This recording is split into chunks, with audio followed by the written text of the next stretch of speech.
value that we passed in the URL. Can also be passed as a post parameter, of course. But the cross-site scripting attack string is there as well. It's actually pretty easy to see how this works in .NET code. Again, for people that work with .NET frequently, .NET Reflector is another tool that I highly recommend. .NET's not open source per se, but it's not licensed as open source, but the vast majority of .NET controls can be easily decompiled, and Microsoft makes no attempt to prevent that. So you can, it's nice because you can go in and actually look to see how the inner workings of .NET work, with the exception of a handful of classes. So the form control is what we were attacking. Now, you didn't, when we go back to the view state, you didn't actually see anything saying form control on there. When the view state is constructed, it doesn't assign names to the data in here. So the inner HTML is an attribute of some control, and it happens to be the form control. The reason the server knows it's for their form control is because it's the first on the list, and the server knows, okay, well, the first element in my list of attributes is the form control, and if we had more forms, there would be more slots in that list. And you know, as you start to look at more complicated view states, you can see how it gets pieced out. But one of the nice things about this from an attacker point of view is that you don't have to know really how the code is structured on the server side. You don't have to know what the name of that control is in the source code. You can deduce most of what you need, in many cases, all of what you need, just from the structure of the view state. So and also the structure of the HTML. We know there's a form control on the page just by looking at the HTML. And because that's the only real control that we can see, we know it's going to be the first one. So if we go back to the source code for .NET, it's going to be in System Web. Actually, I have it bookmarked. So HTML form is the control, but it's actually not the vulnerable one. HTML form is a subclass of HTML container control, which has a couple other subclasses as well, and I don't remember all of them. But this is where the vulnerability is. Just by hitting spacebar, Reflector decompiles everything. The method that we're looking for is, oh shoot, what's the name of it? Sorry, hang on a second. Here we go, load view state. Okay. Load view states does exactly what it sounds like. As .NET traverses the view state hierarchy and identifies which pieces of that hierarchy belong to which controls, pulls out that piece, and then passes the entire save state to that control. So when the form is, when the form control on the server is receiving its piece of the view state, this is the method that's called, just load view state. It's very simple. There's only one attribute that everything under the HTML container control in .NET reads, and that's inner HTML. So it looks, tries to find an attribute called inner HTML. If it finds it, it sets its own property called inner HTML to string. Well, this actually is masking a different method, which we can also view with Reflector. And it's not just a simple string set. What it's doing is it looks at the string that's been passed, and it says, okay, what is this? There's several different types of controls that it could be. One of them is it literal content? Literal content is basically in .NET is just raw HTML. Whatever is there is what's going to be printed in the HTML that's sent to the browser. So .NET takes that HTML that we provided in the attack string, throws it into the control collection, well, it's actually an array, the control array, as a new literal control.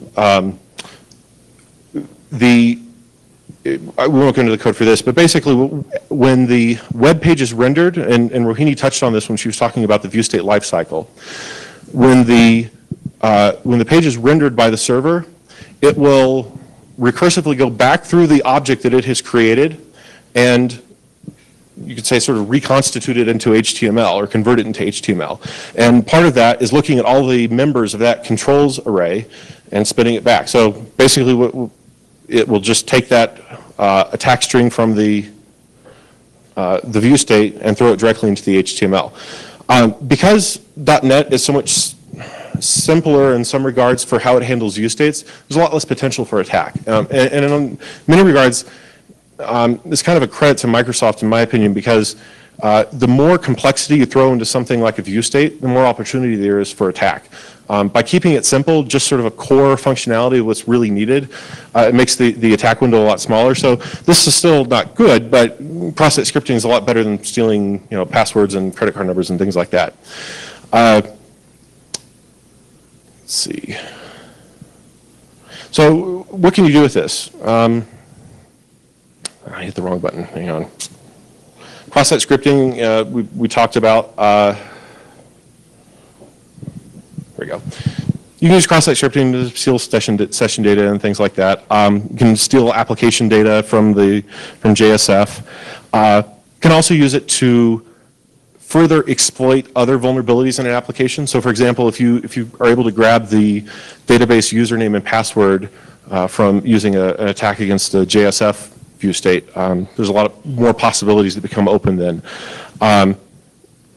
Really, the specifics depend on how the application is written. The more functionality an attacker, or excuse me, the developer puts into the view state, the greater the attack that's possible. And one thing too that I forgot to point out earlier regarding both of the platforms, but especially with .NET, we focused on the cross-site scripting because that is what is available in the core .NET distribution. It's very easy for developers to start throwing other pieces of data into the view state. Microsoft is fairly conservative in what they put in the view state for a lot of reasons. Performance is one of them, but security, I'm sure, was a factor as well. With third-party controls, with developers, creating custom controls, there certainly could be much more advanced attacks against the .NET view state than just cross-site scripting. But cross-site scripting is what was vulnerable for Microsoft. So, recommendations: always secure the view state. The documentation on that in the past was rather sparse, but there's really no question that it needs to be secured. Both Microsoft and both implementations of Sun Java server faces provide strong functionality for securing it. Microsoft has it enabled by default, so kudos to them. They have it set up with just a simple cryptographic signing. It's easy, automatic, virtually impossible to break without the presence of another vulnerability. But the recommendation that we make is to move the view state to the server whenever possible. There's a lot of advantages to that. Performance is one of them, especially on complex applications. I've seen some .NET apps that have view states that are over 100 kilobytes for just one HTML page, which is ridiculous. I mean, that requires more server CPU time. It makes it slower on the client, takes up bandwidth, et cetera, et cetera. It's also easier to secure because you don't have to worry about it. If it's on the server, you don't have to worry about the user tampering with it. Now, granted, encrypting or cryptographic signing, that should protect it, but who knows what is going to be discovered 2 or 3 years from now. If it's on the server, there's just a lot less to worry about. It is a little bit more complicated in a server farm environment just because whatever signing or encryption key you're using has to be synchronized among the servers, but that's just a configuration option. And really, any decent production environment should have figured out configuration management long ago. That's not really a valid excuse for poor security. The documentation changes are needed by the vendors. I think some of that's been done. To be honest, I haven't had a chance to go back and dig that up. Have you seen changes on JSF? Or? No. Yeah, I think that there were some changes made. But one of the things, too, that I think this shows is that the security industry doesn't make up best practices for fun. It's been a best practice to secure your view state for a long time, basically since any of these technologies came out. And at the time, the security professionals couldn't point to a specific flaw saying, yes, this is going to happen if you don't secure a view state, but professionals are professionals. We know that this types of attacks like this are possible, and so by following best practices before the exploits come out, you save yourself a lot of headache. And one more thing too that I wanted to mention, and I had touched on this earlier in a presentation this morning that I gave with Charles Henderson, about the developers really need to understand the frameworks that they're using. .NET is pretty well documented for the most part. I mean, this was a little ambiguous with this, but at least there was a good default setting. Java server faces was not well documented, and there was a lot of which is how we found this to begin with, because developers just didn't know what they were supposed to be doing. You should not be deploying code that you don't understand into production. It's a bad idea, even if it's not your code. Just because it has Apache or Sun or Microsoft on the name doesn't mean that it's going to be safe.